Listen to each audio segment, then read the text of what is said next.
Good morning, কেমন আছো সবাই?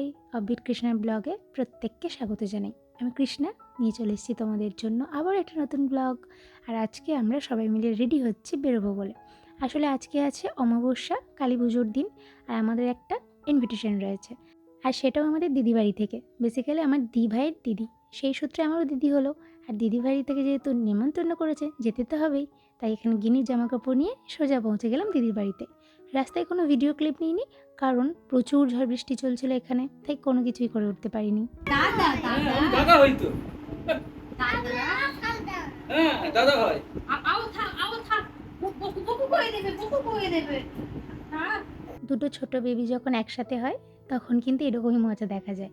কে ছোট কে বড় সেই নিয়ে এখন বনু ভাইয়ের মধ্যে দুষ্টু মিষ্টি ঝামেলা চলছে। আর তারই মাঝে গিনির সুইচ বোর্ডের বায়না, সেই জন্য ওকে নিয়ে দিভাই বাইরে চলে আসলো। এই মুহূর্তে ভাবলাম চলো একবার ঠাকুরটাকেও দেখিয়ে নেওয়া যাক। আসলে আমরা যখন ঢুকেছিলাম তখনই ঠাকুরটা বসানো ছিল, কিন্তু আমরা যেহেতু এতটা ভিজেছিলাম আর তাই ভালোভাবে দেখাও হয়নি। কি সুন্দরভাবে সাজিয়েছে না ঠাকুরের জন্য বাইরেটা। এটা কিন্তু ড্রয়িং রুমের স্পেস। আর এখন আমরা যাচ্ছি ছাদে। ছাদে যাচ্ছি কারণ ছাদেই সমস্ত আয়োজন হচ্ছে, মানে ঠাকুরের ভোগ, মানুষজনদের খাবার, রান্নাবান্না সব সেখানেই হচ্ছে। উঠতে উঠতে দেখলাম দুটো ছোট্ট ছোট্ট টুনুমুনুর সঙ্গে দেখা হয়ে গেল। এদের একটা যদিও আলাদা নাম রয়েছে, আমি এদেরকে সঙ্গে সঙ্গে টুনুমুনু বলেই ডেকে ফেললাম। এই যে চলে এসেছি ছাদে। ঠিক ছাদে উঠতে যাব, তারই পাশে দেখছি বাঁ দিক ঘেঁষে একটা রুম রয়েছে।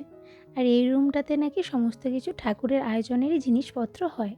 মানে ধরো কখনো গোপালের ভোগ, কখনো এই মা কালীর ভোগ। এটা দিভাই বলল যে সম্পূর্ণ ঠাকুরের আয়োজনের যাবতীয় রান্নাবান্নার জন্য এই ঘরটাকে রাখা হয়েছে।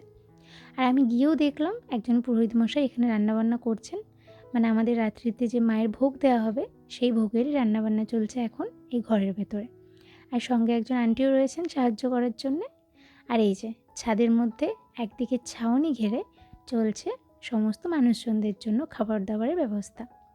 আসলে আজকে যেহেতু বাইরে খুবই বৃষ্টি ওয়েদার, তোমাদেরকে আগেই বললাম যে আমরাও যখন এসেছি একদম ভিজতে ভিজতে এসেছি, সেই জন্য একদিকটা ছাউনি ঘিরে এইভাবে রান্না চলছে। আর একদিকটা দেখবে কি অবস্থা, পুরো জলে থই থই করছে। মানে দেখো, বাড়িতে কোনো অনুষ্ঠান হলে আমরাও যেভাবে সোফা বা অন্যান্য যাবতীয় জিনিসগুলো বাইরে রাখি, এনারাও তাই রেখেছিলেন। আর সমস্ত কিছু বৃষ্টিতে একদম ভিজে লবাল্লব অবস্থা। বড় একটা গামলা ছিল, সেটাও দেখছি পুরো জলে ভরাট হয়ে গেছে। চলো এখানকার সমস্ত রান্নাবান্নার আয়োজনগুলো একটু দেখিয়ে দিলাম। এবার ভাবছি একবার নিচে যাব। সেই মুহূর্তে চোখ পড়লো আরও একদিকটায় রয়েছে একটা রুম, আর সেটাই সম্ভবত ঠাকুরঘর।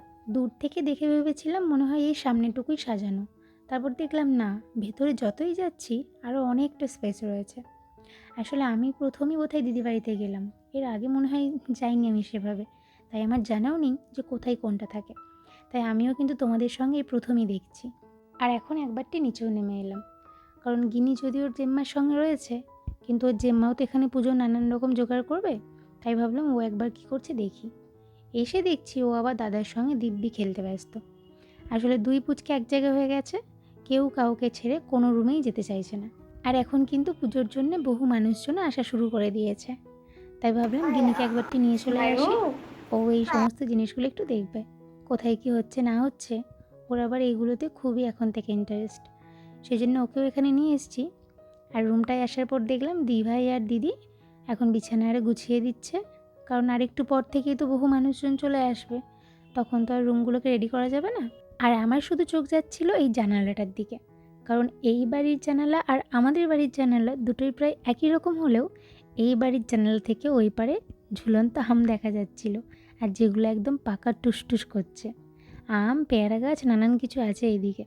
তাই আমি একটু আগে বেশ কিছুক্ষণ ওখানেই বসেছিলাম। আর তারপর গিনি এসে এই যে দুষ্টুমি শুরু করে দিয়েছে।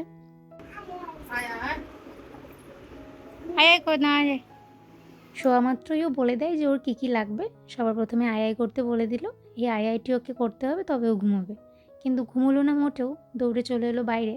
আর সেই জন্য আমিও দেখলাম যে এখন দিদি এখানে সমস্ত জোগাড়পাতিও করে নিয়েছে, সঙ্গে রয়েছে দিদির নাতি। ও আবার এখন ঢাক বাজাতে ব্যস্ত।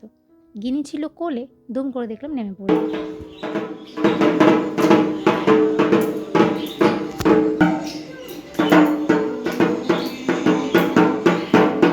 দুই খুদে ঢাকি যেখানেই যাচ্ছে একসঙ্গে যাচ্ছে। দুইজনেই ঢাক বাজিয়ে বাজিয়ে ক্লান্ত হয়ে গিয়েছিল, তাই এসেছিল রুমে, আবার চলে যাচ্ছে বাইরে। আর এর মাঝে আমি একটু রেডি হতে গেছিলাম, কারণ দিভাইও রেডি হয়ে গেছে আর গিনি তো রেডিই হয়ে আছে।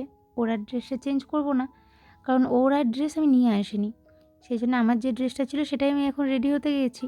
আর এই মুহূর্তে ও চারিদিক দৌড়োদৌড়ি করছে বলে দিভাই নিয়ে একটু বসেছে, কিন্তু ও যেহেতু বসার মেয়ে নয়, সেই জন্য ওখান থেকে ওকে বাড়িতে নিয়ে চলে এলাম, মানে ওই রুমের ভেতরে আর কি। আর বেশ কয়েকটা খেলনা দিয়েছি যাতে দুই ভাই বোন একটু খেলে, তাতে বেশ কিছুটা সময়ও কেটে যাবে আর ওইদিকে জোগাড়পাতিও কিছুটা হয়ে থাকবে। চেয়ার বানিয়ে দিই। হ্যাঁ দেখছি। দেখতে দেখতে বেশ অনেকটাই সময় ওরা খেলছিল, সেই জন্য বাইরেটার খুব একটা দেখা হয়নি। আসলে ঠাকুরমশাই একবার এসেছিলেন, আবার চলেও গিয়েছিলেন, আর এখন বহু মানুষজন চলেও এসেছে বাইরে।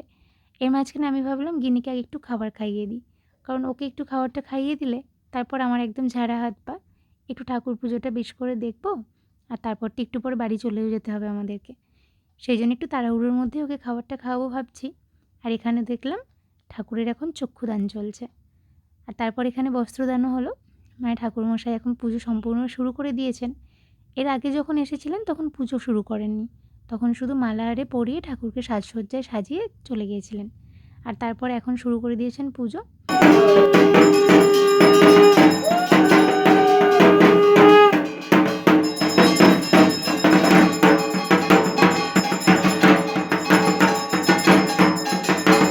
ঘড়িতে বাজে এখন প্রায় 11:15, আর এখানে অনেক মানুষজনের সংখ্যাও দেখছি ধীরে ধীরে কমছে, যেহেতু রাত্রি অনেকটাই বাড়লো। আর আমরাও এখন বাড়ি চলে যাব। একটু আগেই এসেছে গিনির বাবা।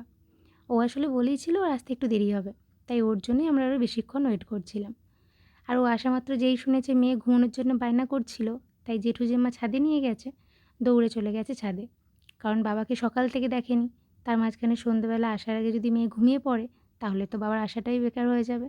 তাই মেয়েকে দৌড়ে চলে গেছে ডাকতে। আর এই যে মেয়েকে সঙ্গে করে নিয়ে এসে দাঁড়িয়ে রয়েছে। আর এখানে আমিও তৈরি হয়ে গেছি, ব্যাগটা গুছিয়ে নিয়েছি, কারণ দিভাই আজকে থাকবে, বাদবাকি আমরা সবাই চলে যাব বাড়ি। আর খাবার দাবার আমরা নিজেরাই সঙ্গে করে নিয়ে চলে এসেছিলাম, ওখানে বসে আর খাইনি, কারণ যেহেতু বললাম বৃষ্টি হচ্ছিল খুব, তাই সমস্তটাই প্যাকেজিং সিস্টেম হয়েছিল। ভাবলাম আর ওখানে রাত করে কি হবে, তাই সমস্ত খাবার দাবার বাড়িতে নিয়ে এসেছি, খাওয়া দাওয়া করে এবার ঘুমিয়ে পড়বো। তো আজকের ভিডিওটা এখানেই শেষ করছি।